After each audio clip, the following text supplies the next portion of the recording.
來看屏東潮州一間真出名的牛肉店哦，傳出了豬糾紛，一個豬親的員工的家屬是指控講，伊70多歲老母哦，3月開始有小可失智的症頭，5月初9號頭家就派人到厝裡，要求伊的媽媽簽自願離職單，無想要付豬遣費加退休金。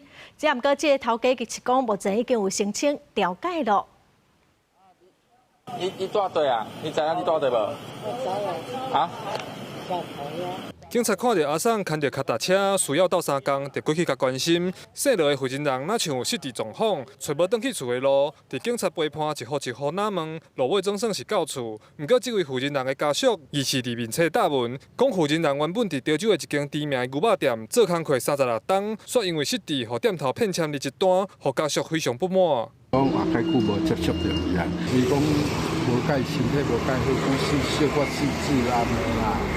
啊，所謂失智到什麼程度，我嘛唔知啊。記者實際到姓羅負責人兜鐵門鎖咧，家屬的答問寫講，因媽媽對79年就佇這間店做，算老員工啊，退休了後佫繼續做，結果無想到5月初9店頭就派人來請負責人簽自願離職單，想要趁負責人失智，審批應該愛負責的資遣費用甲退休金。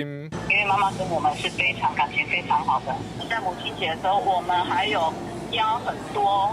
一起去他家跟他慶祝母親節，他都快哭出來，曠職好幾天了，他也沒有來請假，我們也不曉得他要不要離職。對，這個就是我們不清楚的，需要釐清的地方。當事人理解能力有欠缺時，其所謂的意思表示無效，所以這個離職證明文件有可能是無效的。店頭講負責人是老員工，做工課和相處無啥物問題，但是自3月開始有幾工無請假，互店頭找無人，只好請負責人先暫時休困。面對家屬的質疑，店頭表示會閣申請調解委員會，甲代誌處理好勢。縣府勞政處嘛證實，按算6月初會出面調解。記者柯炳哲，屏東報道。